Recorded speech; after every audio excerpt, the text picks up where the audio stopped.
Daphia and Diana। She was fat and heavy. Whenever she sat in the armchair, her gorgeous and expensive clothes made her fatty appearance more prominent।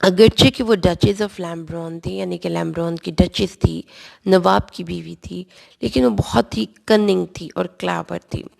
وہ she was highly fond of luxuries and comforts of life. She didn't like physical exercise either by the way of work at home or long walks at visiting spots.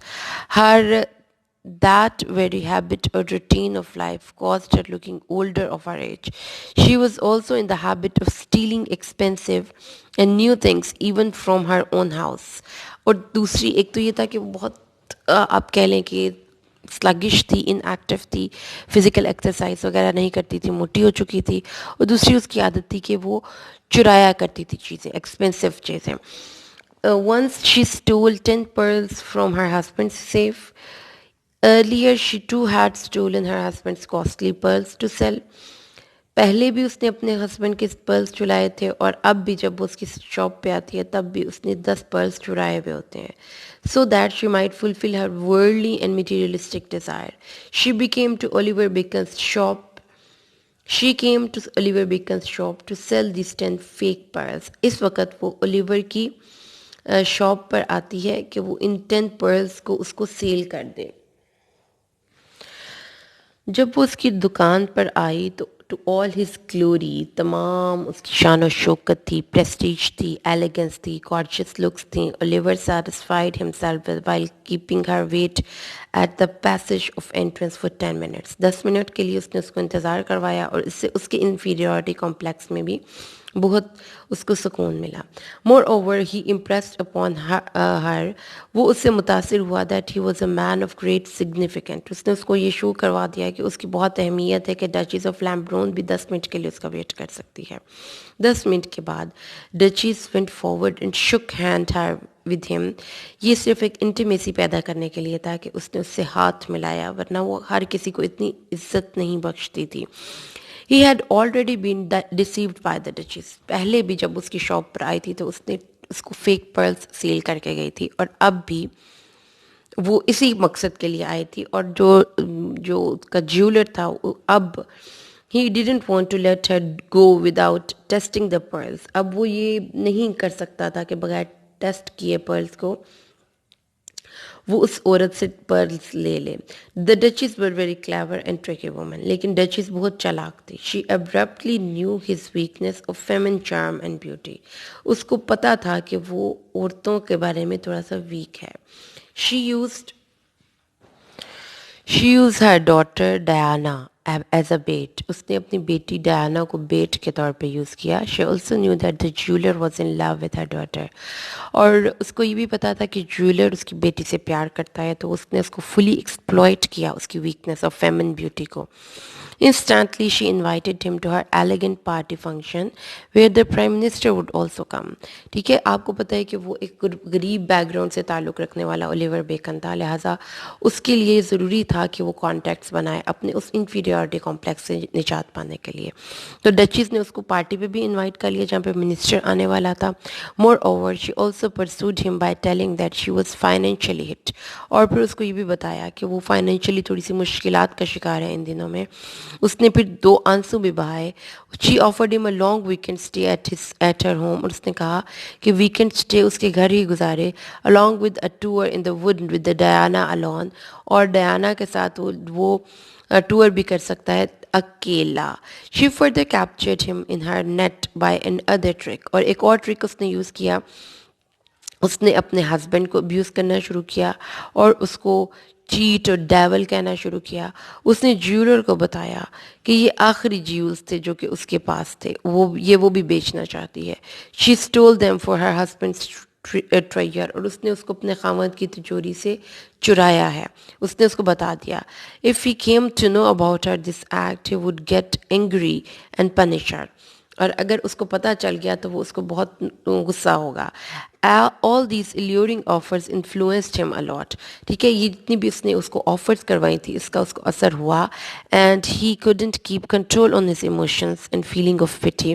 اس نے اس کو کس طریقے سے دیکھیں psychologically trap کیا. ایک طرف اس کی فیلنگس آف لو کو ایکسپلوئٹ کر رہی ہے، دوسری طرف اس کی فیلنگس آف پٹی کو اراؤز کر رہی ہے، اور پھر آخرکار وہ پھر اس کے جال میں آ جاتا ہے.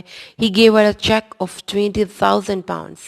20,000 پاؤنڈس کا چیک دے دیتا ہے, ایون ناٹ انویسٹیگیٹنگ, اور وداؤٹ انویسٹیگیشن کے کہ وہ پرلز جینون تھے یا فیک تھے. اس نے اس کو 20,000 پاؤنڈس کا چیک دے دیا. ڈچیز نے وہ چیک لیا اور اسپیڈ سے وہ چلی گئی, بھاگ گئی وہاں سے. تو یہ ہے جی اس کی سمری, اور سمری کے ساتھ ہی ہم نے 2 کریکٹرز بھی پڑھ لیے ہیں بہت امپورٹنٹ, ڈچیز اور اس کا بیک گراؤنڈ, جولر اور اس کی ساری کنڈیشنز.